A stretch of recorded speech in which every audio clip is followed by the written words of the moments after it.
Hello, podcast listeners. You have found JJ Meets World with our special guest, Natalie Deutsch, real estate agent, comedian, and all-around awesome person. Hey, by the way, if you enjoy JJ Meets World, help us keep the lights on by donating to our Patreon account. You can go to patreon.com/JJ Meets World. You've been enjoying all of these episodes for free, and we continue to put them out for free. A little bit of financial help goes a long way. $1, $2, $3, whatever you have to spare. Patreon.com/JJ Meets World. Sit back, relax, and enjoy this episode. 1, 2, 3, 4.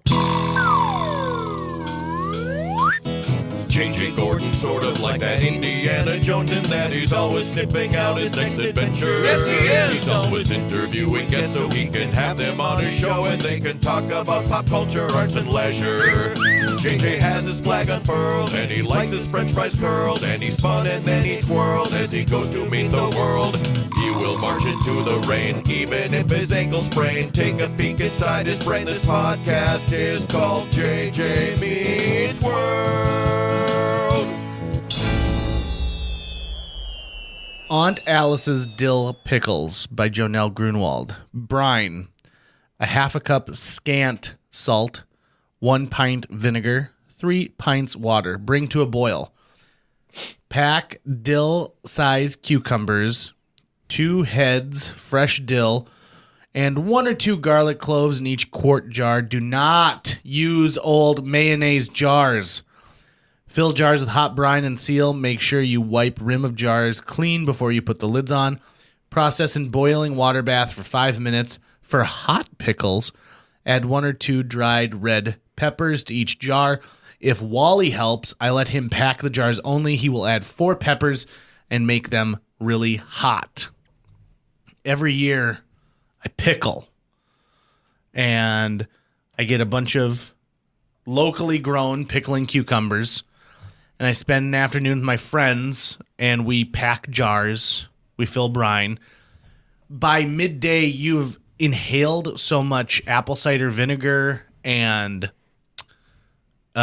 straight up salt, because there's so much salt in brine. That's one of the things that keeps the pickles fresh once they've been put into jars, that you sort of get what we call brine brain.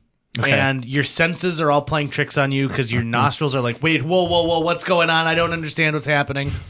And you never want to see another pickle again, or technically a cucumber. I've also gotten to the point this year we pickled like crazy, and I ended up just pulling stuff out of the fridge, being like, let's try pickling this.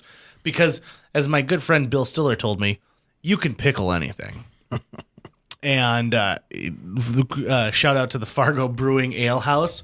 They've got a pickle plate down there that is amazing. It's probably one of the best things I've ever heard of or ever tasted in my life. And it's true. You can pickle anything. And if you've never done home pickling, you're missing out. There's some people out there who just, I'll just buy the Gedney's. I'll get a jar of it at the grocery store. That's great. Good for you.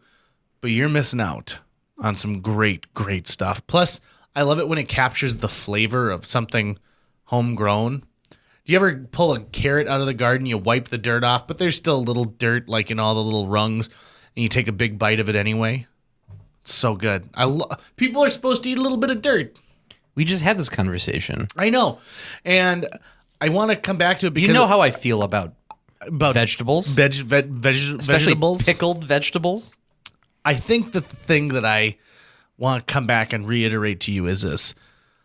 I don't understand it when people tell me that they don't like pickles. I don't understand What confuses you about it? It is a perfect snack.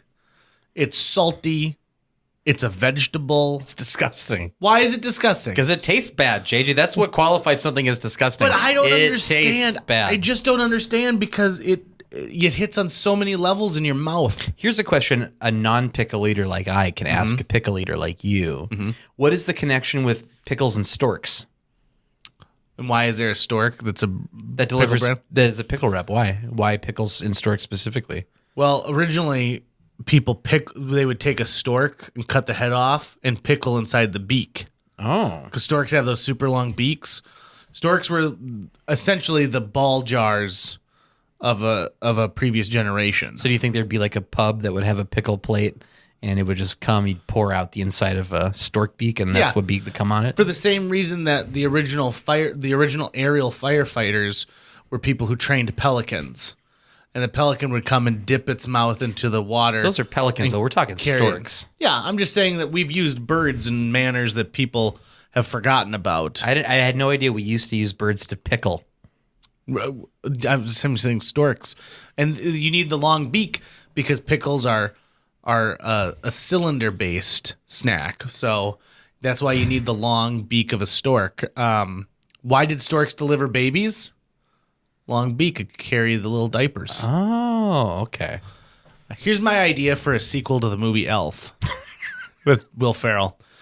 Santa calls on Buddy the Elf, and Buddy goes up to the North Pole, and he tells Buddy that he's made a mistake. He said every Santa is allowed to be Santa for 150 years, and he loved being Santa so much that he didn't find a replacement for himself.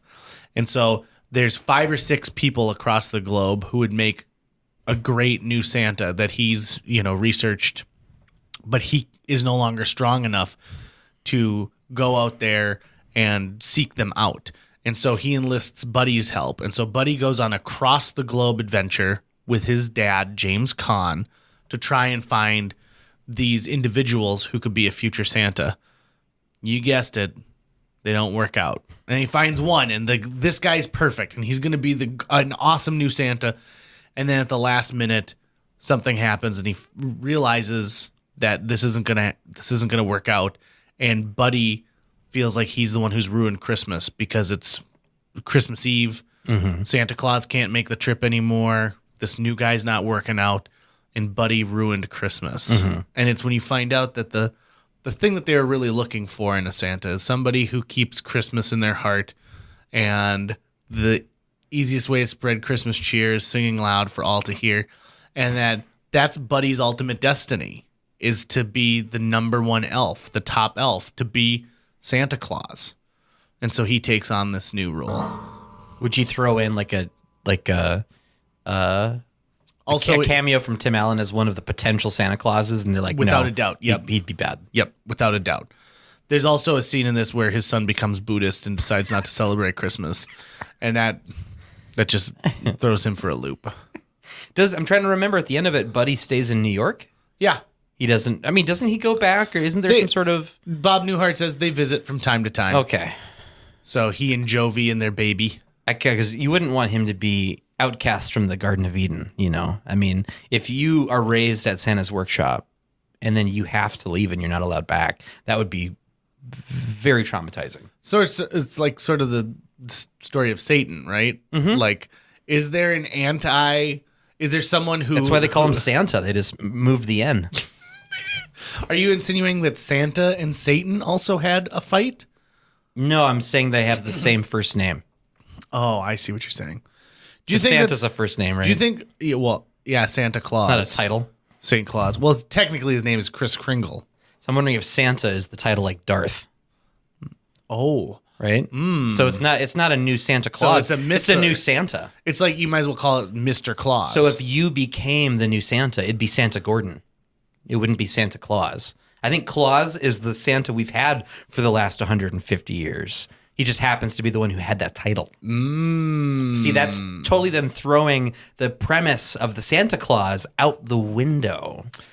Saying this so much makes me think of in The Nightmare Before Christmas, and they call him Sandy Claus. One of the... I mean, what a classic. What a movie that will never be made again. Right. Like, if you try to make a stop-motion movie now, I mean, you could still do that, but you would be giving it all of these modern sensibilities all the time.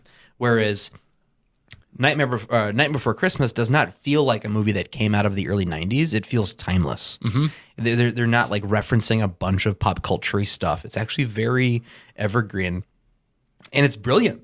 There's not a bad scene in that movie. No, it's so good. And the music is amazing.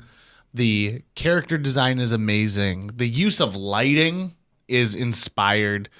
When I took a trip to Disney World in 4th grade, one of the things that they had at the Disney Studios was a Nightmare Before Christmas museum exhibit, and they had 200 Jack Skellington heads, actual heads from the maquettes, and all these different expressions that Jack had. And that blew my mind. Seeing all these things, they were all on little tiny pikes under a big glass display. And when you and I went to go see Wallace and Gromit, Curse of the Were-Rabbit, do you remember remarking about how you could see the thumbprints? And one of the things that Aardman likes to do is they leave those thumbprints on there so that you know that this was done by a human being. A human hand manipulated this.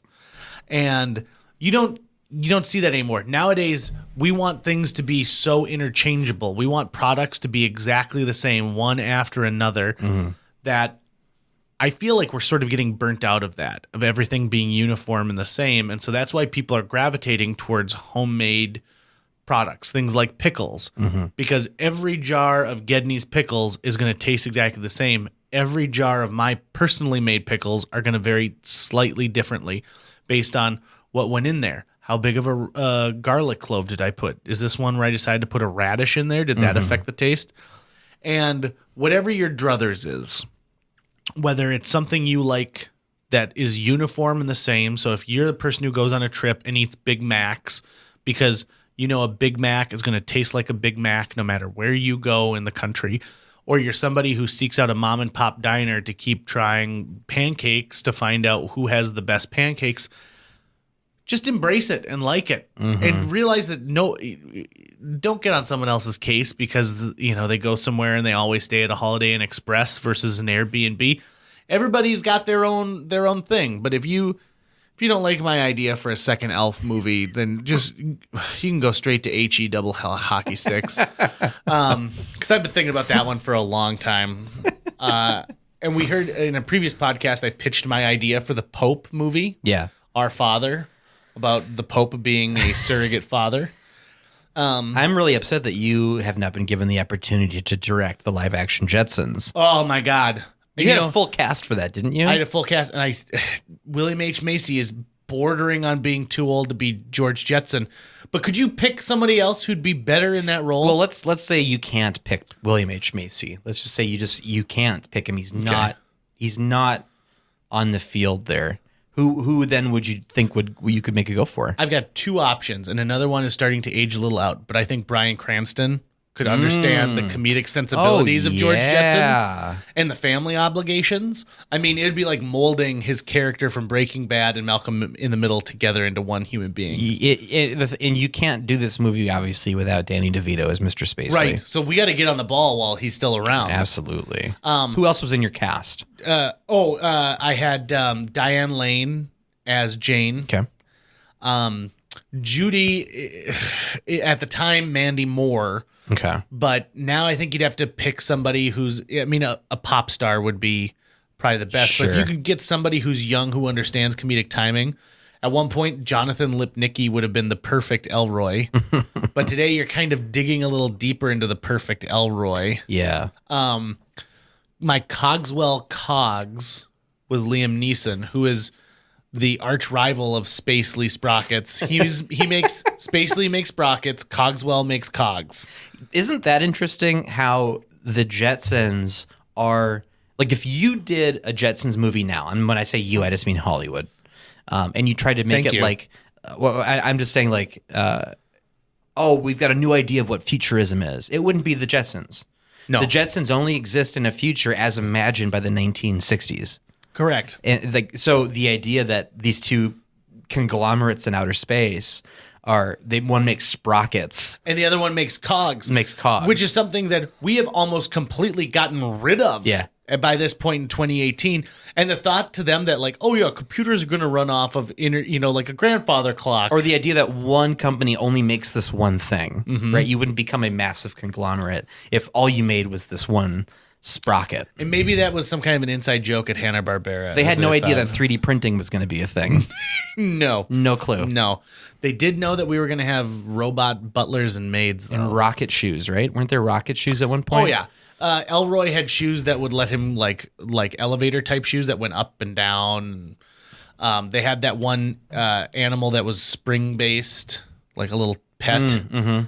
Yeah, that was one of my dreams, is to do a live-action Jetsons movie, and I still think you could do it. I also think Ty Burrell from Modern Family could do a decent George Jetson. I mean, you'd have to work with him to kind of get it right, but he's got that tall kind of gangliness that George had. So this actor I'm going to mention, obviously he's super handsome. He wouldn't be your initial choice for it, but I actually think John Hamm has some really strong comedic chops. Oh, without a really doubt. strong comedic chops. And I think it'd be interesting to see him, especially when you've got like the image of him from Mad Men as this sort of, corporate tool, and now he's a corporate tool in the future. Would be interesting. Yeah. Actually, who would be a great Cogswell Cogs is John Slattery. There you go. He would be great. Yeah. You have to pudge him up a little bit, though, because that was the one thing. Is like, hey, Spacely. He's a little chubby there. You also, in later seasons of the Jetsons, they had that George's computer was starting to talk like this, like, oh, George. And so casting the voices on that would be a ton of fun, too. So I know there has Frank been... Welker would have to do a voice. Sure. There has been a Jetsons and Flintstones get-together, right? There was an animated TV movie. The Flintstones Meet the Jetsons. Meets the Jetsons. I'm trying to understand, though, are they in the same universe but at different points in time, or are they in different dimensions? Nope, they're in the same universe, different points in time. So really, when you're watching the Jetsons, you're watching from a time period where the Flintstones have been dead for thousands of years. Probably millions of years. Yeah. Correct. Okay. That is correct. And in that, the Flintstones end up... Elroy makes a time machine for a science class because he's a little genius.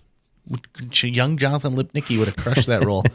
So they go back in time and they meet the Flintstones, and then Fred essentially takes their time machine and goes to the future with it. And so George has got a bunch of stuff that makes him kind of king of the cavemen, but they want to get back to their own time.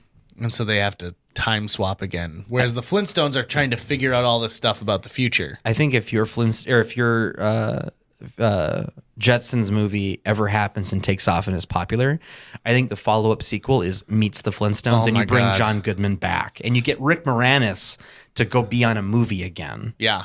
In fact, I think that was some of the best. They originally reached out to Danny DeVito to play Barney, and he turned them down. And he's the one who suggested Rick Moranis for that role. And I read that Steven Spielberg said that when he was producing that if John Goodman had turned down the role of Fred, they just wouldn't have made the movie. That makes sense because John Goodman is Fred Flintstone. Do you want to go watch that? I always want to watch that movie. I think it's on Netflix right now. Well, listen, while Tucker and I go catch up on the 1993 or 94, I don't remember which, Flintstones, and I dig out my Flintstones cup that I got from McDonald's at that time, you guys sit back and listen to this great podcast with Natalie Deutsch, who we've known for a very long time. Natty Bumpo. We immediately get into this. There are some moments where you may spit laughing during this, so watch your liquid intake during this particular episode. Natalie is an incredibly talented young woman and incredibly well connected. So if you're a brand new listener to JJ Meets World who came to hear Natalie talk, you're welcome for this conversation about the Flintstones, and you will not be disappointed. Plus, a riveting game of Scattegories at the end of this episode. Sit back and enjoy JJ Meets World with our special guest, Natalie Deutsch. JJ Meets World. Welcome to JJ Meets World, my platonic female friend, Natalie Deutsch. Thank you. Thanks for having me. Natalie Deutsch, I've known you, almost 20 years now. Yeah. Bordering on. And one of the first things I ever told Natalie was like, hey, you're like Natty Bumpo, the real American hero, because we had read a short story about a hero named, like, a Davy Crockett. Mm-hmm. But Natty Bumpo, who was like a French fur trader. Natty Bumpo. I think that's the Davy Crockett theme. But I put Natty Bumpo on there. But there is a Natty Bumpo theme song. You found it once. Yeah. And I have no idea how it goes. I'm going to have to look it up when we're done. Do you figure you are the real American hero? I mean... Have you tamed the frontier? It depends on what frontier we're talking about. I mean, I've tamed a few, but I don't know. I met Natalie would have been 1996 because it would have been the start of 7th grade. Mm-hmm. or 97. It might have been 97. I'm not sure. But I was just pumped when I met Natalie because I was like, oh, another kid who looks like a Campbell Soup kid. Like both, like I could finally hang out with someone who I felt we were of a similar tribe. Yeah, if you've ever seen the Campbell Soup kids, Natalie looks like the female one. Or if you happen to get one of the Cabbage Patch dolls that you could crimp the hair of, Natalie actually got one of those, and then they both had the same outfit. Yeah, we went as twins for Twin Day in high school. It was terrifying for some, but it was great for me. Other people love it. Yeah. Natalie also has maybe some of the coolest parents that I've ever met. Yeah, they're pretty great. They're awesome folks. In fact, Natalie's mom always has a great hug available for me. Yep, even if you don't want it. Right, even if I don't. Mm-hmm. And Natalie's family was the first family I knew who religiously loved wiener dogs. Yep. And so let's go into this. Natalie, who are you? I'm Natalie Deutsch. Mm-hmm. You're Natalie Ann Deutsch. Natalie Ann Deutsch. Nad. Yes. And I'm a West Fargo resident, but raised in North Fargo. Mm-hmm. And I'm a real estate agent and a all-around great gal. Sounds like a Match.com profile. Well, I don't know. Yeah. I mean, you're a performer, though. You're a professional performer as well.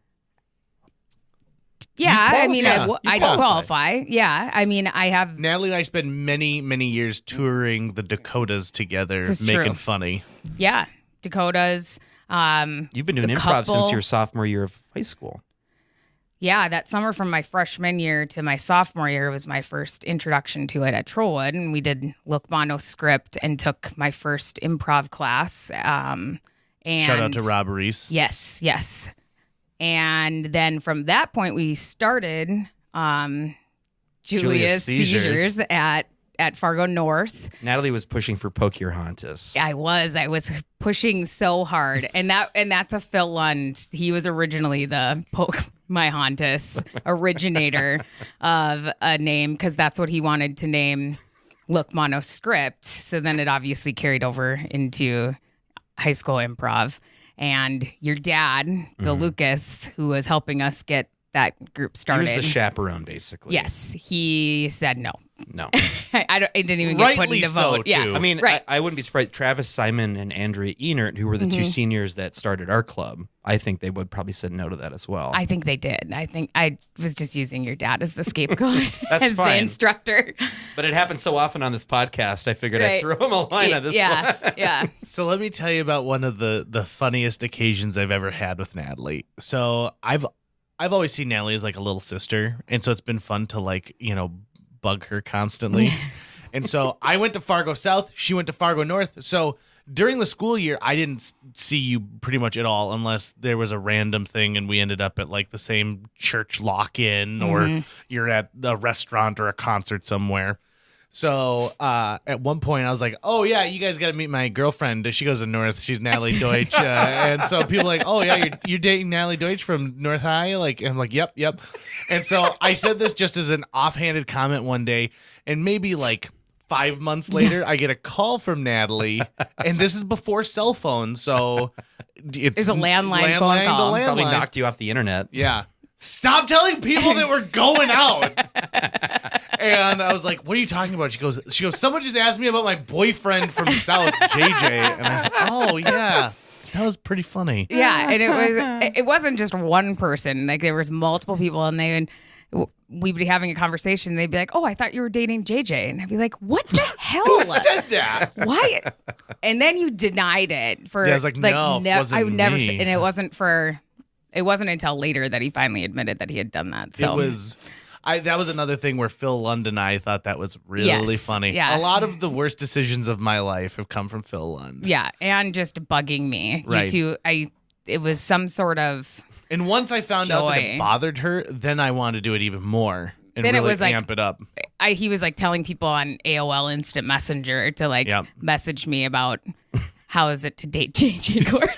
And then those sweater vests are super sexy. And then we matched on Tinder one day.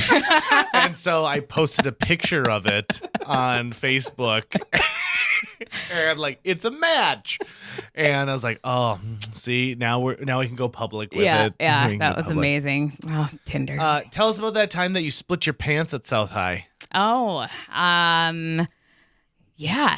All the I haven't hits. thought about that in a long All the time. deep cuts. Yeah, so I was on North High Student Council, and so we had gotten together with South High's Student Council, and we decided to trade schools for the day. So in the morning, all of the North kids went to South and followed along with somebody that was in South High Student Council. I was with Jenny Sheets that day. And then in the afternoon, we all went back to North, and the South kids came up there. And the morning of, so kind of like that gathering time before classes started in the cafeteria or commons area at South, my friend Marcus Carney was there, and he was across the commons area from me. And so I ran up to him, and I used to do these Natalie hugs, is what Jared Nillis always referred to them as. And I'd run up, and Marcus is a very tall football player, and I'd jump up to give him a hug. And when I did that, I think it must have been spring, because it was, really wet and gross outside. And so the floors were all wet. And at that exact time, Marcus slipped and fell to the ground, and so did I on top of him, and my pants went right down the crack. What a bummer. Yeah, what a bummer. Not Because appropriate underwear to be wearing. Of course for not. Full or split pants. And you're miles and miles away from your home. So Right, it's not like yeah. even just leaving school real quick to just go pop on an extra pair of Yeah. pants. You'd have to drive all the way across town. And so I think it was Erin Rise went to her gym locker, and she gave me a pair of her gym pants. So great first impression to be at a school that a rival school. And I think they were like green striped pants, and I was wearing a bright blue tie-dyed Stuco shirt. So Nice. though, I think about that now, and if that were to happen to me now, I would, just leave the situation. I would have completely. But at the time, it was like, well, I found new pants. Let's just keep going. I was still embarrassed about it, but it wasn't anything. It was just hilarious. Became a fun story, right? Yeah. I mean, So- we're talking about it now. You talk to any of the other North High Student Council leaders, they don't have a fun story from that day. They're like, yeah, I guess I Well, it went was to weird. South. I don't think we ever did it again. Like, that was the only year. And that must have been my junior year of high school. And I don't remember doing it our senior year. So maybe the split pants incident. Yeah. That ended it. Yeah. Our administration was like, no more. Yeah. We don't need these North High hussies.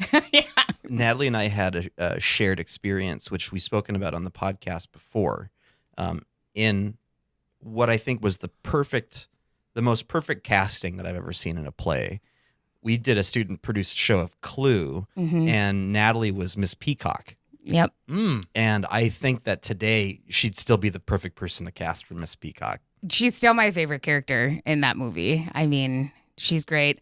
The best part about it was that I was just given, because it was student produced, we were allowed to really take our characters wherever we wanted to go. And so I just made Miss Peacock drunk the whole time, because I found, you're in, what were you, ninth grade? Eighth or ninth grade? It would have been ninth grade. So it was a little risque, to be drinking brown colored water out of a bottle and pretending to be intoxicated. But yeah, I also the fact that the script for the play is just the movie. Yep. That Andrew and Crystal just went and grabbed the movie script, and that's what we did. Do you remember though? And the when we performed in front of the ninth grade? in front of the ninth grade, I'll never forget that. That's what we spoke about on the podcast before. The Basically, sets fell down on Tucker. on my head. on his head, and he just got up and kept going in front of the entire ninth, because I was delirious. Yeah. In front of the entire ninth grade. That was awesome. Yeah, it was really great. And I mean, he played it so well that it didn't really seem like it wasn't supposed to happen. Well, except that the whole audience erupted in laughter. That too. I wasn't And going to go John Martin, there.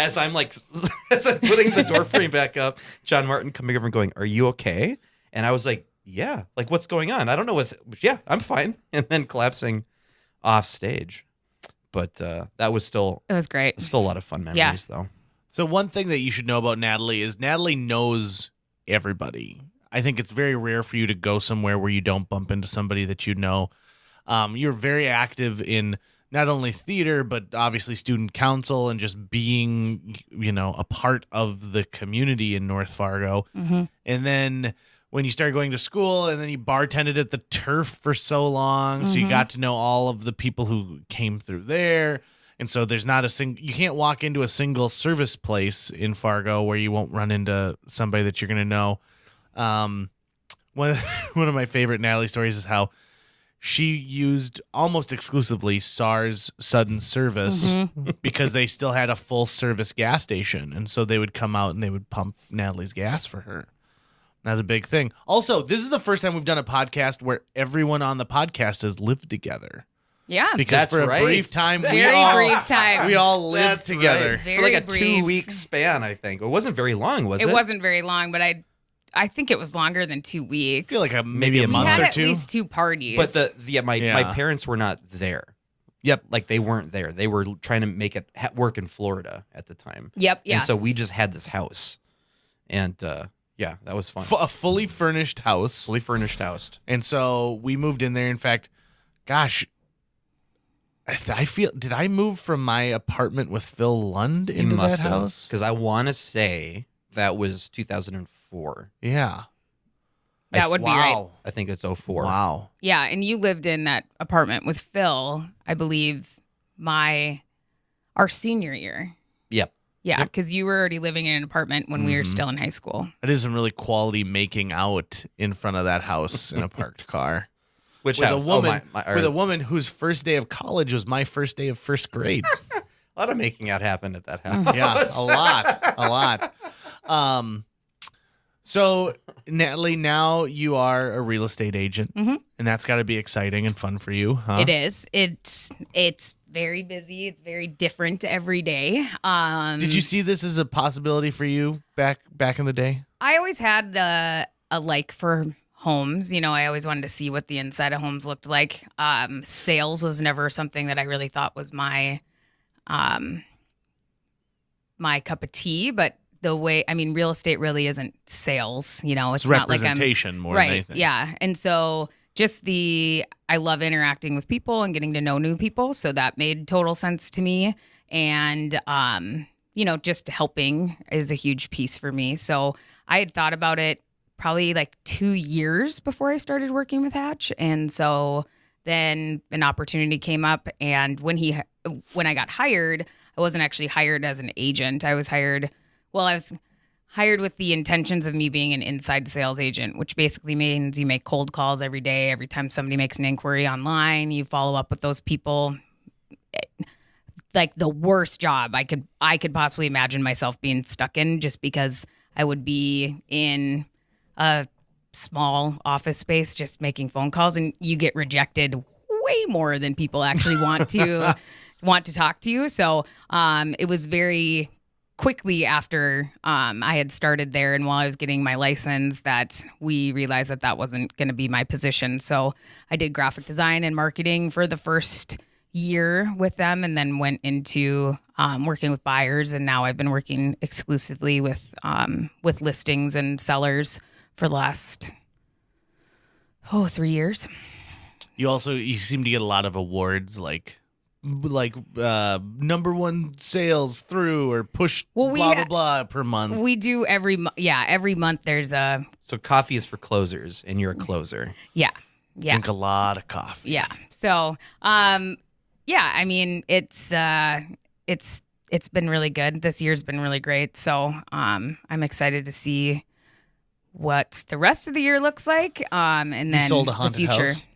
Have I sold a haunted house? Yeah, like a house that you're pretty sure is haunted. No, I had one where afterwards the agent called and just said that there were some weird things happening to their client since they had moved in, but my client had no idea.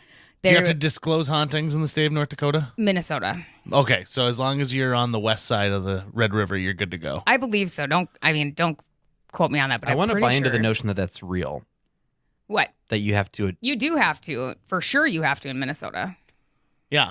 you have to list that your house is haunted. If there's been any type of Paranormal activity. Mhm. I looked. Are you kidding me? No, I looked on the Minnesota side, and that's one thing. So, here's a little education if you don't know this. A disclosure is essentially a tell-all about your home. So if you've had water in the basement, it's something that you fill out for a home when someone's buying it. Has meth ever been cooked in this house? Correct. Right. Yeah. And a disclosure is only filled out by the current owner of the home. Okay. Only for the time that they have lived in the Yep. home. Got it. So let's say that there's water in there in 1997, but you bought the house in 2001. There hasn't been any water since. You don't have to disclose that. Now, I know sometimes you can find previous disclosures if the current owner happens to still have them. So you can have it. But that is something that on the Minnesota side, you have to disclose if there's documented paranormal activity there. But also, like, are suicides too? Do you have to disclose that? Well, okay. So But not deaths in the house, right? Yeah, I mean, there's some different. The you do verbiage changes. And yeah, and I don't know if you necessarily have to say exactly how they died. Yeah, But if I don't there is a wanna- death, I don't want to misquote it. yeah, but I'm just trying to understand though I because haven't had to deal with it yet. So you're lucky. yeah. okay, so I'm gonna upset a lot of people who are not skeptics, but being a skeptic, I would think that it makes sense to say, yeah, this person died in this place because that's real. That actually happened. But like if JJ buys a house and then finds there's like a screaming banshee in the basement, he's supposed to go, you didn't disclose I the screaming 100% banshee agree. to me on the disclosure form. Therefore, like legal action can be taken or something. I mean, if you go, yeah, well, the cupboards bang out the notes to My Country 'Tis of Thee, and you didn't tell me that Poltergeist did that in here. So now, I mean, what is the recourse there? Well, there is a time, like there is a for you to go back and state if something happened to the home. So what counts as documentation? Because if documentation is merely, hey, I saw this and it happened, then you could just say anything, couldn't you? I don't know, Tucker. I think Like seriously, Natalie's it is. so annoyed with me. I am could see- because I feel it's the same way because I feel like it could also just be looked at as somebody's beliefs, and there's some people that believe in it. There's some people who Yeah, don't, and yeah. so unless there is, I mean, how do you document that? I mean, is there a specific government form that states yes, this home has had Yeah. this? And I agree. have used a Ouija board in this Yeah. house over the last year. We were supposed to disclose that. Okay, so take for example, let's say you hired a paranormal company to come in because weird stuff happens in your house, and they do a full sweep of your house.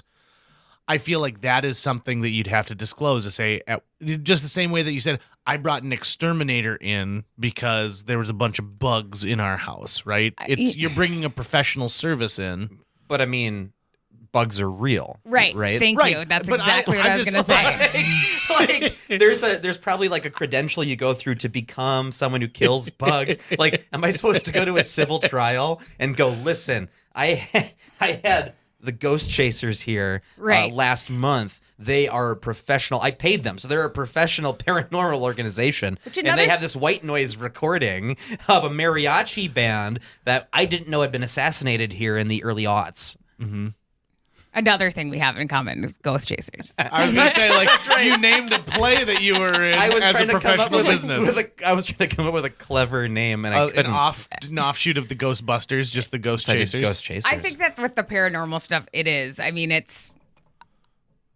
I think people hear things and see things and they might believe it is something, but if you did bring in a medium or somebody that can actually classify that, I'm sure that the future owners would appreciate to know that. But there's also people who just feel spirits and ghosts around them all the time, so. And how do you know that spirit didn't move with you from your previous Right. residence to your current Yeah. one? So, You know who we really should be asking about this is previous guest Jason Jacobson.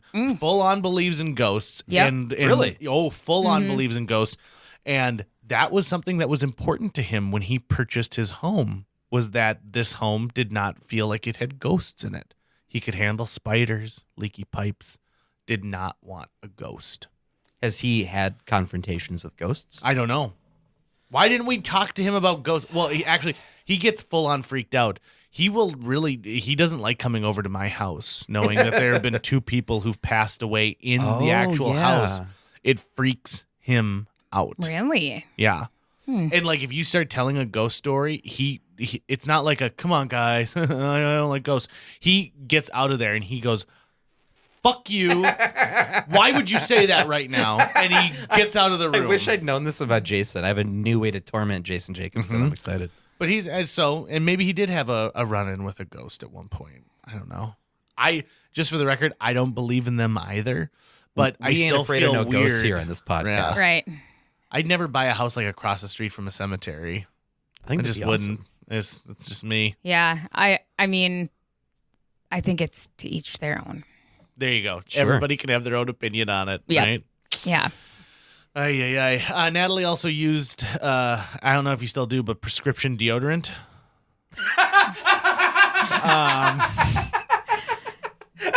Which is something that I thought was really weird at the time, but I have found out there is a large percentage of people out there who use prescription deodorant. Yeah, it's overactive. I got a little dizzy there. Yeah, I mean, there's a lot of people that.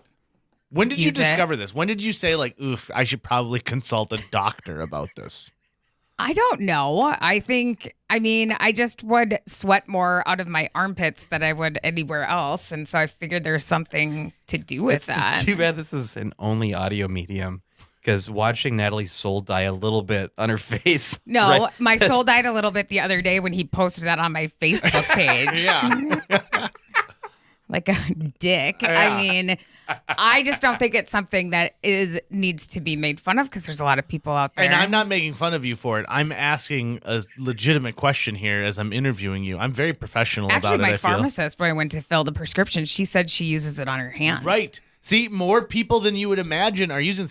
There might be a listener right now who says, God, I go through a stick of deodorant a week. And maybe now they go like, oh, I can go and consult a doctor for this. So you're welcome, listener. It controls your sweat production. I think it just blocks them. But you can Yeah. also get like Botox shots in your armpits and that'll stop it too. Really? Mm-hmm. And so it like closes up the pores? The Yeah, sweat but pores? then with that, it's kind of like, then are you sweating everywhere else more? But it's more under control. I think it was a lot to do with puberty the and age stuff like and that. yeah. So, but thanks for bringing that up. Just curious, like, so when you go to the gym, are you cognizant of it? Like, are you wearing more tank tops than anything else? I don't know, JJ. Why don't you come to the gym with me? Oh! I go to Orange Theory and Yeah, do some okay. stuff, and I am the sweatiest guy there. At the end of it, everyone's like, oh, I feel great for my day. And I'm like, how does everyone do this on the right? There's one day where somebody approached me and asked me if I was all right. Really? And I was like, I am sorry. Last time I got that question was at a Best Buy.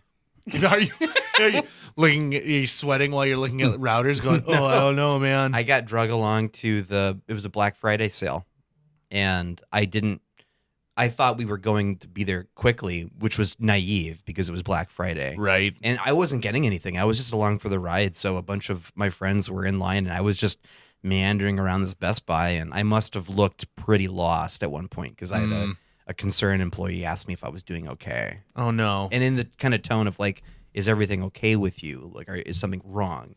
Not, can I help you find that dual disc set of The Mask? They make a dual disc. There's enough for two. Is it like the whole animated series? That just would have plus made the my movie? day better if he could have offered me that. Oh, But he couldn't, though. you know, there's The Mask with Jim Carrey, and then there's Mask, which was I think a made-for-TV That's what movie it with was. Cher. It was both of those in the Oh, same in the same one. in the Really? same package. No. It's an odd No, combination of I don't believe you. films. So Natalie, let's talk about this too. You're probably one of the better traveled people I know as well. You go all over the place, and you've taken train trips all the way out to like DC Yeah. from Fargo. I want Yeah. to take a train trip out to DC. I've never ridden on a train. It's not as good as it sounds. Okay. Even with a private room, right? Right. Yeah. So, yeah, my buddy Matthew and he had just gotten back from Peace Corps, Matt Sommerfeld. Yeah. Shout and out to Matt he Sommerfeld. was going to be moving out to DC, and we wanted to do like a road trip.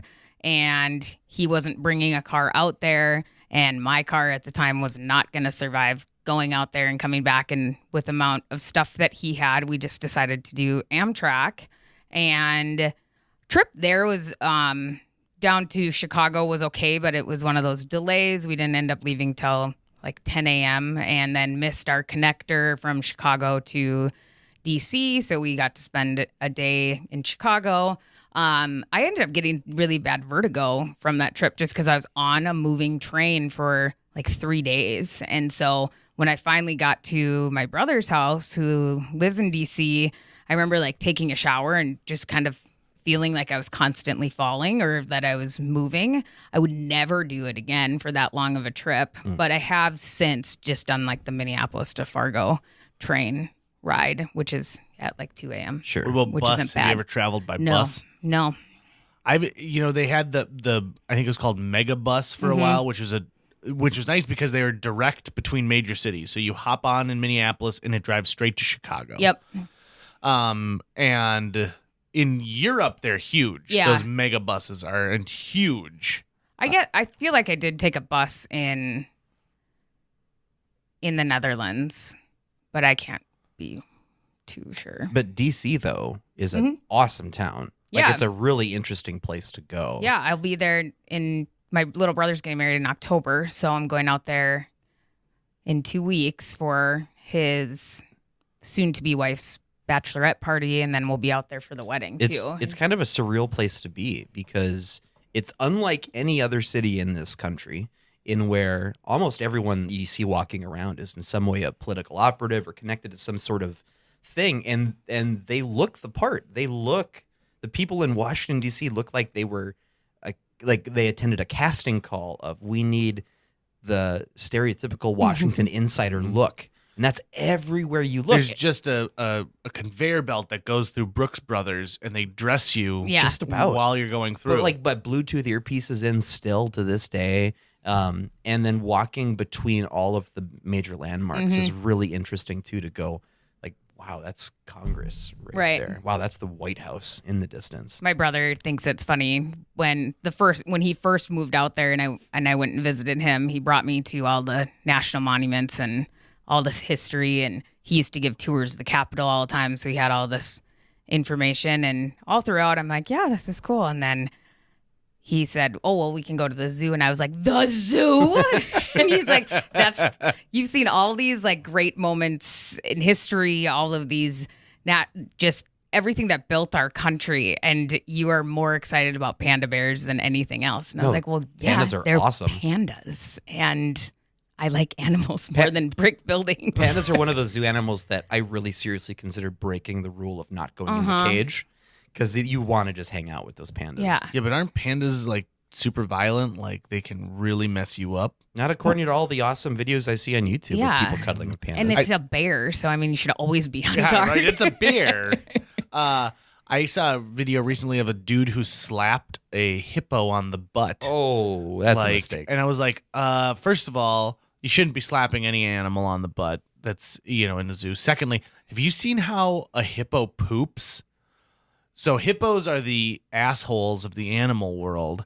When they poop, so it sounds like and they spin their tail and they create this poop tornado to keep like other animals and predators away. You've never seen it? No. Yeah. It's a good move, though. And it sounds like an airplane, like the old-fashioned airplane that takes off with a propeller. And so, like, and it just sprays everywhere. Hippos Really? will murder you, too. Yeah. I mean, Yeah. they're more dangerous than crocodiles. They kill tons of people. Well, they had said that now, like in certain areas of Colombia, the hippopotamus population has taken off because of Pablo Escobar. Yeah, Have you ever heard he had about him in this? his No. private zoo. So they escaped after he was Yeah, finished. so and when they raided Pablo Escobar's castle, essentially, he had collected all of these exotic animals. And so they let them all free because they said, well, we're not going to take them and put them somewhere. Right. And hippos are not native to Colombia, and they thrived because there's all these waterways and there's no natural predators for them. And so they would be like, there'd be a farmer out there tilling his field, and this hippo would come up and grab him and drag him into the water the same way an alligator or crocodile would. Yeah. So they're being overrun by hippos. But it's a protected animal. Yeah. Like, I mean, it's like internationally, so there's nothing. I mean, they can't open a hippo season. Right. Plus, I don't think hippo would taste very good.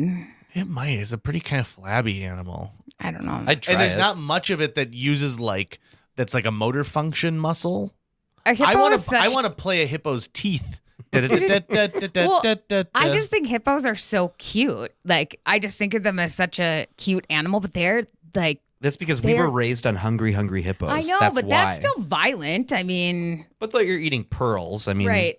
What, they're eggs or something? Well, I mean, you can see how fast they slam their mouths Is shut. it really violent?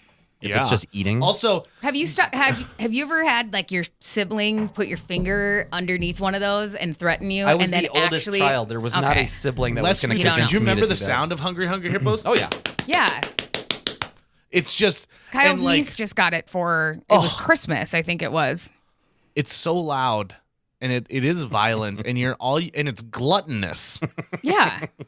I mean, they might as well call that the 7 Deadly Sins game. Where there's only one sin. There's only one. Yeah. It should be money changers is what you're going after. That could be a whole new demographic for the Hungry Hippos game. But we have been trained to think that hippos are cute. I think we've also been trained to think that hippos are sort of like your intelligent fat uncle. But I don't think that they really are. The ballet dancers in Fantasia. Good call. Big Good part call. of it. Big part of it. Dancing with alligators. Yeah, I think that's that right. people are worried about global warming being the ultimate natural disaster that's going to take place for us. But really, we should be focusing on the fact that we are bringing animals into areas where they don't have natural predators. Look what's happening in Florida right now. They have a season where they'll pay you per foot to bring in snakes because people let all these snakes out and they're overrunning Florida. We're letting Colombia be taken over by hippos. I mean, what's the next thing? God forbid a koala makes its way to the United States. We'll be screwed. It's a real Another apex bear. predator. The koala. I'm thinking more like we just won't be able to control the koala population, and everyone will be like, "There's a koala." Why would it's not Australian? Like, Yeah. "There's a koala on me chimney." Is that Is that Australian?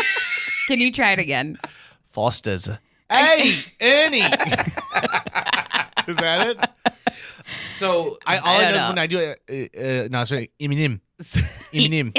So Eminem. last year there was that the Australian Tourism Board came up with fake ads for a fake movie that was basically a continuation of the Crocodile Dundee saga. Yep. But they didn't tell you at first it was fake, and I got really upset once I found out it was fake because I was pumped about that movie. I think that the nation of Australia is willing to fund that movie based on how many people Oh my got into it. goodness! Danny McBride played the grown-up son of Crocodile Dundee, and then Chris Hemsworth was going to be his actual like Australian The partner. tour guide, and I think he was the son. I think he was also the son. of Dundee's partner. The partner in the show, and all of the bits, especially when he gets off the bus and he's like, "You're Dundee? Yeah, really? Yeah, really? Yeah, really? Yeah." It was brilliant. But then once you could see that they were bringing in Margot Robbie, and I think Russell Crowe might be in there. Mm-hmm. All these famous actors. Australians. Turns out it was just an Australian tourism thing. You should just watch the movie Australia, Baz Luhrmann's 3-hour epic about Australia that feels like 2 separate movies. I'm good. It's Okay. good. I like it. That's Hugh not Jackman. enough. That's not enough. Hugh Jackman. Oh, JJ, you liked it? Did you like the movie? I did. I cared You also for it. like Captain Ron. I love Captain Ron. I didn't comment on you putting that on there. Captain Ron is something that if we stay silent as a people, we are doing disservice to the Captain Ron franchise that I have written 2 sequels that can help us. One of them takes place in Dollywood. I knew you would seize on the audience score, too. As Right? some So sort that's why of you left it out? justification for why I'm wrong. It's which I'm on not. HBO Go right Right now, now. and it has been for a while because we watched it. I introduced Kyle to it last year on Halloween, and I said, "This is our new tradition." And did he like it? I mean, he didn't not like it, but we also had Richard. We also had Richard dressed up like a pirate, so it kind of made it that much better. You've got 2 wiener dogs at home. Mm-hmm. What are the names? Blanche and Richard. Blanche and Richard. One Sounds thing- like an old folks home. One thing though about the ending of Captain Ron is he's now like a new captain on like another ship. He's been hired for a like young, yacht a or young something. yuppie couple. Yeah. And it reveals that he actually has that eye, that the patch is fake. And so there's sort of an ambiguous ending to who this Captain Ron character is that makes me uncomfortable. He was just scamming that family the entire time. Or was he some kind of my interpretation is he's like a mystical man of the sea. It's one of the untold secrets of the sea. Why would a mystical helped man of the sea them. fake an eye injury? He helped them. They became a fun-loving family again, where before she was so wrapped up in her she was ready to interior divorce him. design. These are non sequiturs that has nothing to do with the fact that he's lying about he the eye is patch. the Mary Poppins of the maritime world. Does he demonstrate magic at any point? His magic was bringing the family back together. And he like always knew a bartender at whatever tiki bar they ended up being at. And I so- think that's pretty magical. yeah. There are a bunch of really great moments in there. I love that movie. Thank you. Thank You're you very welcome. much. Much appreciated. It's always nice when someone enjoys Captain Ron. My goal is to try and get some cast members from Captain Ron That on would be JJMW's great. World. I've told the story before, but I was at a wedding and I was sitting next to a guy whose wife was in the bridal party, and I was saying my favorite movie is Captain Ron. He goes, "Did she tell you to say that?" I said, "No." He said, "Well, my best friend growing up was a kid from Captain Ron." No way. And so we called him. And that kid now at the time was giving tours at Universal, like he was on the Universal tour bus. And so he would say like, "And yep, I'm the guy from Captain Ron and the nanny." And they're like, "Whoa, yeah." And so we called him and he had a little bit to drink. And when he said, "I'm sitting here with a guy whose favorite movie is Captain Ron," and his response was, "Bullshit." And so I got to It's find good. out. That Yeah. dude's name was Matt, and we became Facebook friends. Very funny guy. the guy who was in Captain Ron or the guy that The was guy at the whose wedding? best friend was from Captain Ron. Okay, so you could probably go through his friends list and maybe find him. Oh my God, maybe I could. Why didn't I do that? Because Because I didn't put these things together. Yeah. This is why Natalie's around. Yeah. Natalie helps connect the pieces Right. of the puzzle. I want to do something different in this interview that we've never done before. We're going to play a game of Scattegories right now. I feel like we're 3 creative individuals who might excel at this. So, Scattegories, if you've never played it, is simple. We have a list in front of us. Everyone has the same list, and they're things like a boy's name, U.S. cities, things that are cold. And we're going to roll this die here, and it'll come up with a letter, and that has to be the first letter of the thing on there. So, for example, if we rolled a T, a boy's name that starts with T. Todd. Your brother's name is Todd. yeah. I'm sitting right here, guys. Tucker. Can't believe, like, oh, I know exactly what to think about first. And if both, let's say I put Tim and Natalie puts Tim. But what if if I put Timothy? Yep, different than Tim. But if we both put the same name, neither of us gets a point. Got it. Okay. And This so, gets heated. Yep. And so at points, there will be moments where we have to discuss whether or not we do this. Now, here's the thing. If there is something we cannot side on, I am going to let the listeners of JJ Meets World decide which one goes. So no Google rule. No Google rule. Nope. Not happening. Not right now. So we're going to let the internet. So we may not know the winner at the end of today's podcast, but so I will roll. We can shut our little. Everyone does everyone have a pencil? Why do we need to shut it? So I guess we don't. So okay, so now we're just gonna. You're just gonna roll a number, and that's the one that we're all gonna do. Yep. you yep. roll a letter. Or roll a letter. I'm Have sorry. you not played this game? It's been a long time. But We're Okay. starting at number 1. You know, no. Yeah. So you get a certain amount of time. There's 12. Yeah. You do all. Categories. Oh, and they're all with the same letter. Yeah. Yeah. The number. So then we have the time to do it. When do I yell bingo? Okay. If When you there's score- a B, Yeah. and the question is a game. Okay. What Ready? kind of music does the audience want us to play while we're all writing? Let's pull out that Marcus Theaters theme song again. Got it. Because that was Deal. a good one. Okay. People like that. All Cue right. it up here. So the letter is R. Go.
Pens down.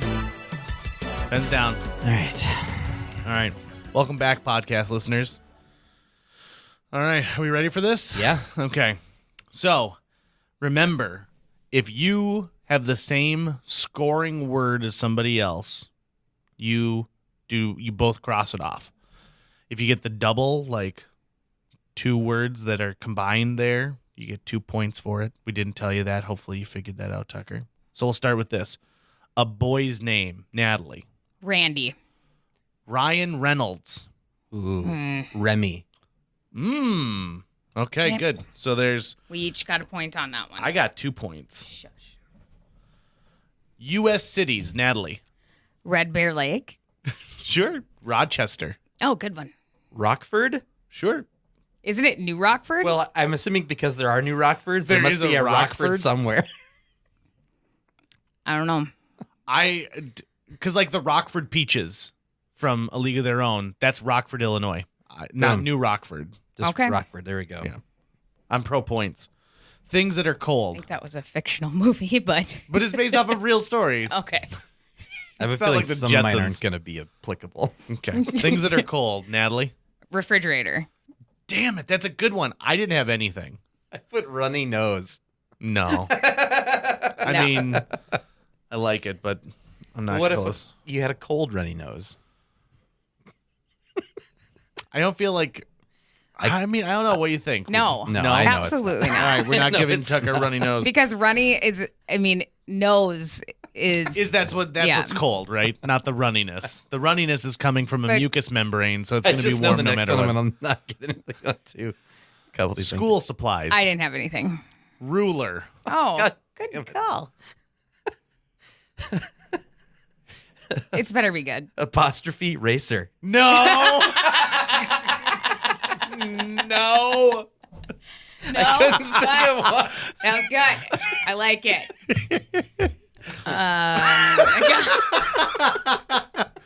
Okay. Pro sports teams. Yep. Rams. Ravens. Rangers. Oh, a point across the board for everybody.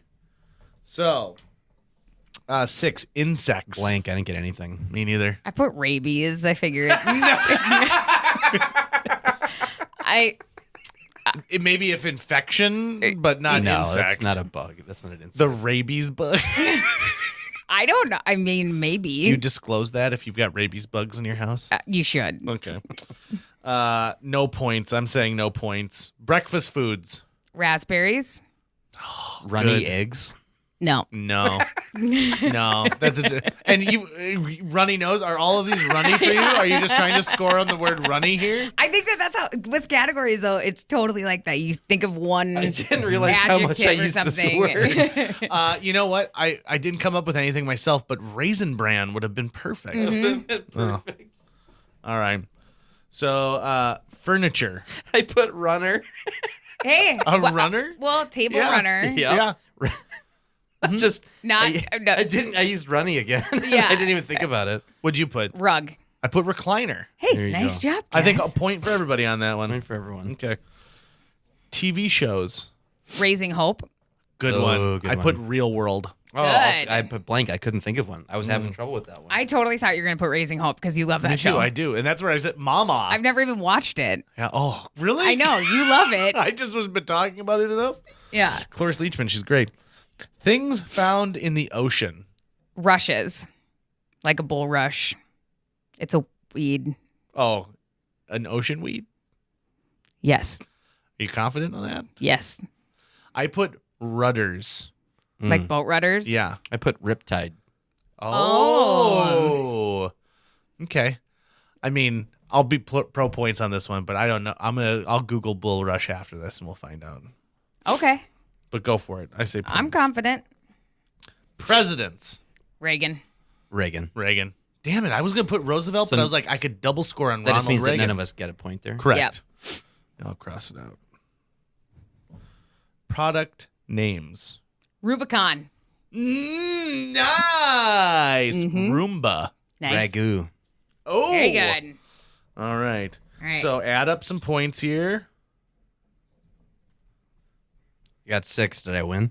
I got 9. I got 9 too. Oh, we got to do a tiebreaker round. Okay, so now we'll do a tiebreaker round. Just flip your little card over, and there's list 2 on the back.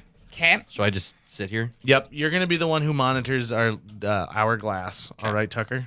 Can you hand it? You'll be the breaker. Okay. What is that? You're gonna break if there's like an argument between one and one. No problem.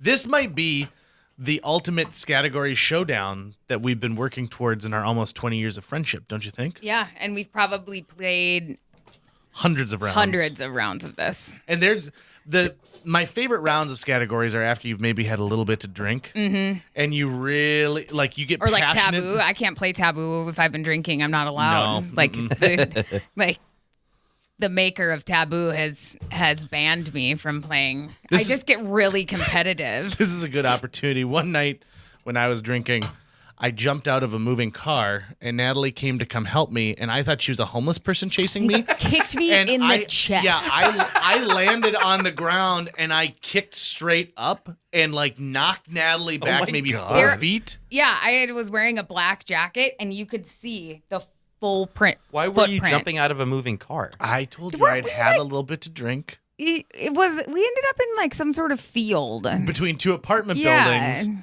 And so we're making enough noise. It's 2:00 in the morning that people are starting to come on their balconies, and they're going, "Be quiet." And again, Phil Lund goes, "It's Friday night. Shut the fuck up." It was a mixed night, so it was long. Oh, we've had some good times. Yes, we FYI, I have. was also running for mayor at the time. Yes, you were. So we kept that one. And I also, this is my first smartphone. I spent like $900 Didn't on you it. break it? I or left it in the lost field, and it rained that night. I picked it up the next day. It was perfectly fine. It was great. All right. So actually, would you roll this, Tucker, and Yeah. tell us what our new letter is going to be? All right. New letter is E. Go. E, okay.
Down. Pencils down. Ms. This might be a Deutsch. bad one for me. Me too. E is hard. Yeah, I think it is. having a vowel made All it right. a little bit So difficult. we've got a but- list. This is list 2. These are 12 Yep. things, and we're going to go down the list here. You guys ready? Yeah. All right. Number 1, things at a zoo. Elephant. Ooh. See, elephant was a risky move for you, JJ, because I think elephant is what someone would go to almost even immediately. Think about an elephant. Let Really? me No, I don't know. let me share a little bit of my Scattegories strategy for you. My Strategories. So what I do is I go down and I make sure I've got something in every category, even if it's something I know someone else might put, because at least then I'm getting rid of their point. Yeah. So especially when Natalie and I are just going one-on-one, I don't want her to get a point. So even if I can't think of eagle, I can at least have elephant in there. Mm-hmm. Got it. Okay. Nice. All right. Okay, number 2, things with motors. Element. The Honda Oh, Element. yeah. Equinox. Chevy Equinox. Mm, well Nice. done. Nice. Tricky. Number 3, things that fly. Eagle. You can't score on the same word twice. Why? That seems like it would be obvious that you Yeah. can't do that twice. oh, can't just well, put the same I put thing. the same thing down multiple times. You got a lot of eagles on there? Yeah. I'm sorry, but it's up to me if you get a point for that, Mm-hmm. and I say no. Okay. Okay. I did not have anything. Good. I there couldn't you even go. come up with the word eagle. Good. All right. Number 4, found at a salad bar. Eggs. Eggs. Okay. No point there. Words ending in ly. Early. Easily. There you go. I was going to do easy. Number 6. Easy doesn't end in ly. I was gonna, whatever you said. 6 things on a hiking trip. Nothing. Eggs. Well, you didn't score before. didn't I so you know. score So I get now. to use now. it Yep, again. that Yep. makes sense. So you get your eggs. JJ's never been hiking. Nope. Number 7, things in a hotel. Eggs. I'm surprised, Eagle, you didn't go with that one. I did not have anything. So no points. Good. Number 8, healthy foods. Here I say your answer is eggs. I didn't have anything. Good. Come on, guys. Number 9, found in a classroom. Eraser. There That's you go. what I've got too. Dang it. So no, Erasers. 3 more to go. Number 10, party things. Edibles. Ecstasy. Number 11, reasons to skip school/work. Explosive diarrhea. Oh, that's a good one. I put endoscopy. Hold See, on, we're though. very similar. Hold on, though. There's a difference between diarrhea and explosive diarrhea. I was going to say, You can go to work with diarrhea. You cannot go to work with explosive diarrhea. That's true. didn't I do one that you didn't give me points Runny for? nose was way different. Right? So, no, it's not, because the R word was like the descriptor, right? But it wasn't the thing itself. But the reason that you would skip school or work would be because of explosive diarrhea, Oh, I not think- just diarrhea. I beg to differ. I think diarrhea on its own is enough to stay Now, home. yours, Now it's a matter of opinion. I consider he's the myself decider. an expert on explosive diarrhea. So what's your final? You're gonna no, say you no. don't get a point for that. Dick. Come on, Deutschmark. What about endoscopy? That's fine. Yeah. Because you got to get your explosive diarrhea checked out. Maybe you blew out an O-ring. You know, Come like on, that scene in explosive Apollo diarrhea. 13 where they blow You out. would have been better off just saying explosion. Well, I didn't think of that, Tucker. No shit. Jeez. Okay, and then finally, number 12, titles people have. Executive. Entomologist. Both are good. Okay. So let's see where we sit now. 6. 6. We got to keep this train Yeah. rolling, right? Yep. I mean, if we're going to do this, we're going to do it right. Yep. So- Well, and now you know how I judge these things. So There are don't, people listening to this going, I can't believe they didn't think of this. I can't believe they didn't think of this. List Oh, my God. 3. List 3. Fun way to play this at home would be to pause the podcast Oh wait, before sorry. I need to give that to Tucker. they say the thing. Okay. You need another score sheet here. Tucker, do you want to get back in the running I this wouldn't one? mind getting back in the running. All Hey, right. but your points don't count. Yeah, this is just to throw This a is just wrench fun. to us. Yeah. Okay, Like, so but if one of mine matches one of yours, you you don't gotta get get a rid of point it for that. Yep. So I don't get any Okay. points whatsoever, but I could take one of your points Yeah, away. you're trying to take our points. Okay. All right, we're on. Are we doing list 3? List 3. List All right. 3. And, By the way, we're playing Scattegories to go. It's a nice little home edition of this game. Natalie, if you're going both on a JJ trip. and I have rolled for the letter, so why don't you roll for the letter this time? Okay. And I'll start this once you've done that. Here we go. H. H.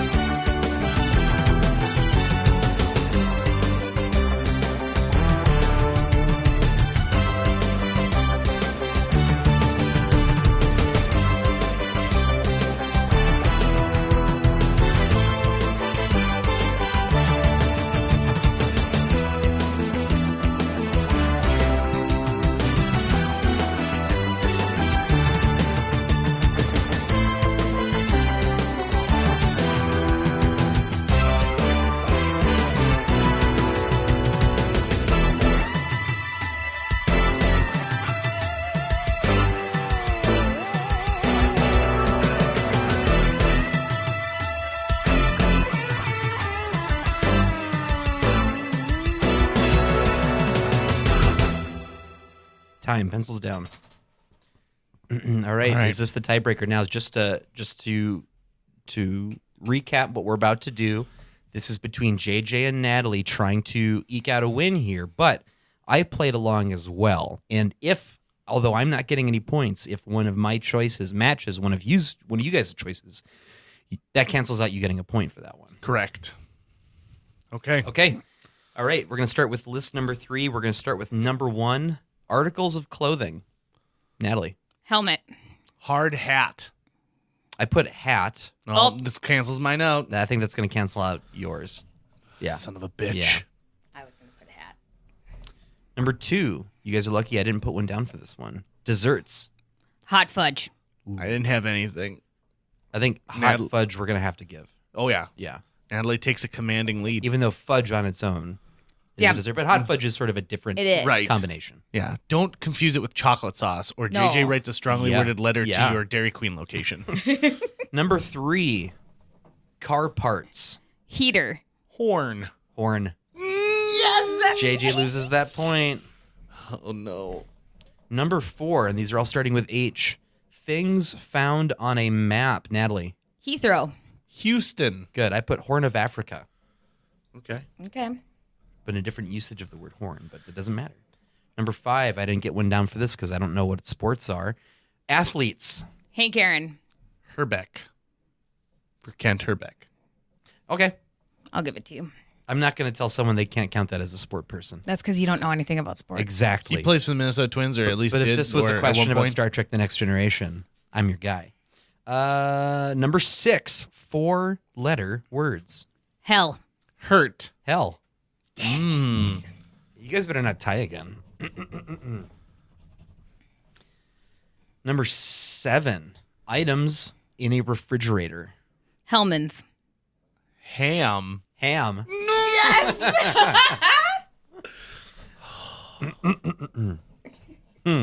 Number 8, farm animals. I had a real hard time with this one. I put a hairy donkey. I don't know why all I could think of was a donkey. Horse. JJ gets a point. I wrote hen. Natalie does not get a point. I had a lot of trouble coming up with the most obvious of all the farm animals. A donkey. That's so similar. And you got like it's the same family. Oh, man. Whoopsies. All right, number 9, starting with H. Street names. Harrison. Hemlock. You're really lucky I stopped writing hemlock and crossed it out. I didn't write anything because I was like, I don't know if I can point to that as a street. I can't remember where that would be from, but where does Hemlock be from? I know there's one in Chicago. That's I used okay. to live adjacent to one. I'm sure it's a pretty popular name because it's a type of tree. Yeah, right so. there. I was writing hemlock and I scratched it out. You got lucky there, bud. Tucker, we're so in sync right now. I know, right? What do you want for lunch today? Well, let's say on the count of 3. What type of food do you want for lunch? 1, 2, 3. Chinese. Start. What did you say? Chinese, and he said cheesesteak. Okay. Number 10. We're down to 3 more to go. Things at the beach. Let's start with JJ this time. Homeless. Heroin.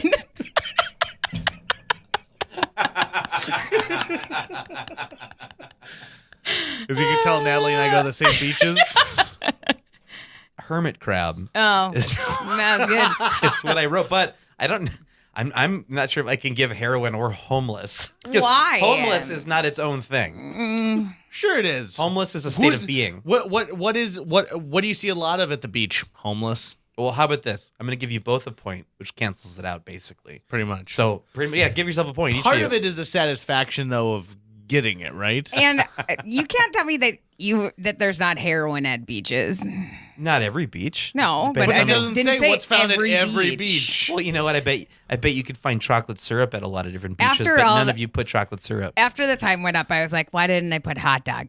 Like, that was Hot pretty dog, obvious. see, to me, Or a herring. I'm thinking like a hot dog cart is something you'd see if they cast a movie scene at a beach. yeah. Yeah, and there's a. But I'm giving you both boardwalk. a point because I Okay. know in the end it means neither of you get a point. Yeah.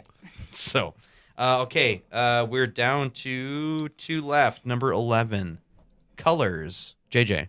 All I could think of is Hemingway, but that's not a color. It's Nope. a writer. Hunter green. Oh, It's a specific green? Yeah, you're right. You're right. I put hazel. Which are the very color of good. my eyes, according to my driver's license.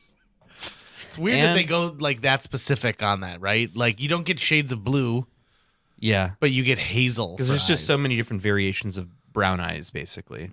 But okay, and last but not least, number 12, tools. Hammer. That was good. Harp. It's a musical tool. Yeah, so you're not going to get And JJ's not getting a point because I put hammer. Harp? It's a musical tool. You're a musical tool. I know. Okay, so what are your All right. points at, guys? So Natalie's adding hers up right here. I'm pretty sure she won because I took home 6. 9. Oh. Thank Natalie you. wins. Thank you. Well played, Natalie Appreciate wins. Natalie. it. Yes. Natalie with Hank Aaron on there. That Yeah. was a good one. Yeah. Oh, well, listen, as this thing runs to a close, Natalie, thank you so much for coming on JJ Meets World. Thank you for having me. If people want to find you, maybe they want to sell a house or some property, where can they find you? They can go onto our website at livefargomorehead.com. You can send me an email at natalie@hatchrealtyfm.com. You can find me on Facebook. You can maybe ask JJ for my phone number. He might give it to you. So many people JJ's have super asked. down with putting out personal information He about really Natalie. love it. is. I so love it. It's one of I'm my sure favorites. that he would be more than willing to give you probably my address as well. Hey, is your mom still mad about the chicken nugget thing? She isn't, so let's not even go there. So, I was with gonna that- say the last time that we were all 3 on the air together was when we waxed your chest, though. That was the same. What game are we playing? I was trying to figure it out because weren't we doing something and then every time we did? Was it Gestures was something that's It was pretty something I popular can't on the remember. show. I can't remember what it was. This is Tucker was had a show on Listener. KNDS, which is a public radio station the in United Fargo. Nations Musical Comedy Hours. When it started, Yeah. it became Radio Saga after that. And now we have JJ Meets World, which is a whole new thing. So the question that Tucker had posed to Natalie, who's been a not lifelong vegetarian, but I think you're the vegetarian I've known who's kept up with it the longest. Are you still a vegetarian? I'm not.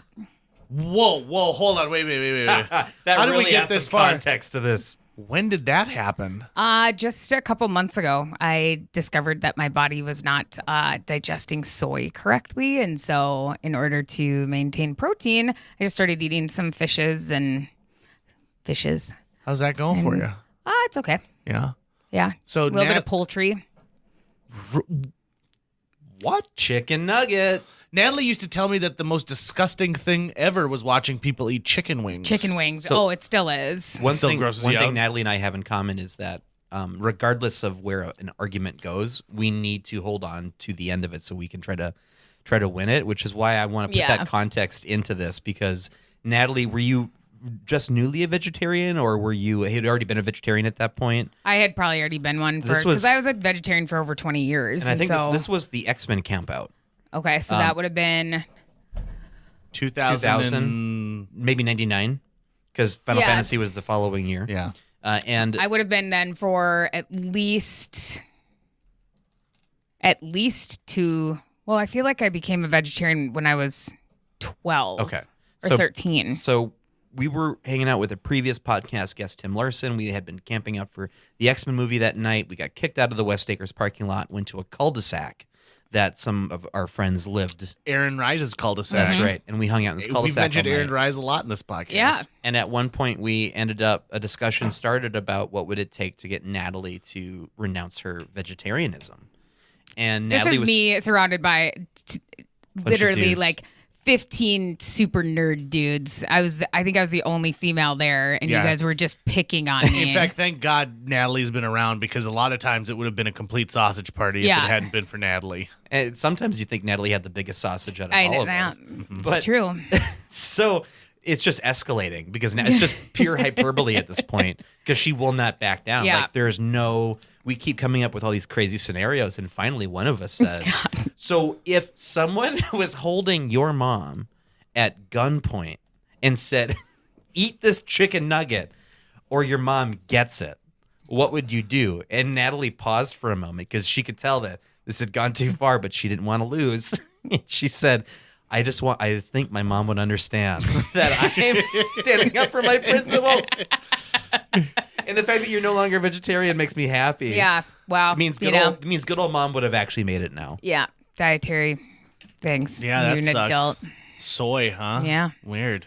You can't get a Botox injection to fix that, huh? I guess not. Aren't there other sources of protein though that a yeah, vegetarian but that can eat was besides my soy? like main source of it. So I'm just trying trying it out. seeing It's what's harder once happening. you get older to live that vegetarian life if you have to cut something like soy out because you can't eat like an order of cheese sticks now the same way you could back in the day and burn off all those calories. Yeah, it's definitely a learning experience. Also, you so. find soy in just all sorts of things. I mean, Right. corn Yeah. and soy are the two crops that are pretty much in almost anything you eat now, for the most part.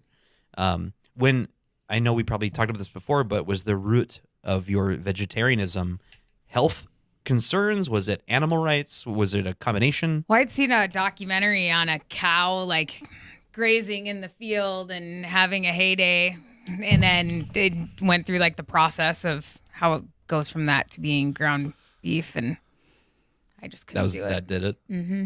Yuck. Never was watch how real the sausage gross. gets made. Yeah, just enjoy it once it gets prepackaged. Applies to this podcast too. You don't want to see how this shit goes Yeah. down. Yeah, That's the reason why there's no it's cameras pretty in here. nasty.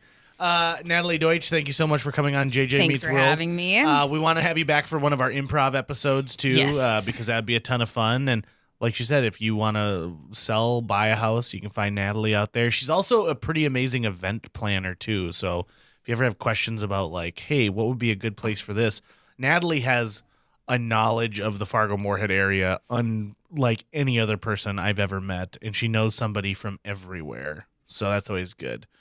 But if you want to, and if you want to be a bartender, you got to ask Natalie too, because Natalie had the most loyal everyday customers and also the most frightened loyal customers who'd come in and be like, I know that when I go up, I just order my drink and I put my money on the thing and I get away because I don't want Natalie to look at me because she gets so mad and she gets so angry.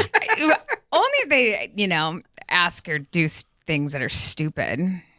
Like what? Like put a cherry in somebody's drink Or somebody takes fruit out of the fruit tray, That's Oh. unsanitary. I got to use a sword toothpick instead of you sticking your grubby hands in there. See, that's what I'm talking about. I'll take She had them milk and a trained. I have dirty glass. I was just having lunch up at the Turf and was talking to one of the bartenders there, Nikki, and we were talking about the fruit tray. And there was one point, it was a super busy night, and some kid just came up and took it, and I just took the fruit tray and just threw it across the bar, and I'm like, now nobody gets it because this kid's grubby hands infected all of the fruit. Thanks a lot, buffet kid. He was like, oh my God, that Campbell soup kid just yelled at me. Again, Natalie, thanks for coming on JJ Meets World. Thank you. JJ Meets World. That does it for this episode. Thank you so much for listening to JJ Meets World. And hey, if this is your first episode, check us out on iTunes, Spotify, Google Play, wherever you consume the podcasts you love, and catch up on previous episodes. Put a subscribe on there, and if you really liked it, maybe you want to give us a 5-star rating, or 5 hams, or 5 Swiss Army knives, whatever the rating system is on the platform you consume podcasts on.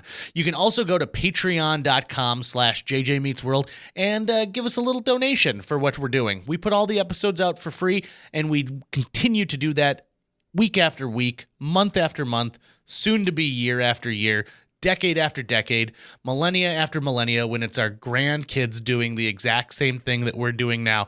Patreon.com/JJMeetsWorld. That's how you can help us keep the lights on around the studio. And speaking of the studio, my producer extraordinaire, the man who actually makes these things happen every single week, is Tucker Lucas. You can find Tucker on the World Wide Web by going to moonbasemaria.com. You can even see a video of me dressed as a giant baby frolicking in a field with an ice cream cone. And if you want to get out a contact to me directly, go to linebenders.com. You can find my email address there as well as my home mailing address. Please, please, please stop sending me your personal pickle recipes. I guess that's about it. We're going to wrap up this episode of JJ Meets World. We are thinking about doing a subscription box, and it's going to be filled with old underpants. That not Tucker Eye's underpants, don't worry, other people's underpants. And so if you're interested in subscribing to that, you can send Tucker an instant message on MySpace, and he'll fill out the form for you.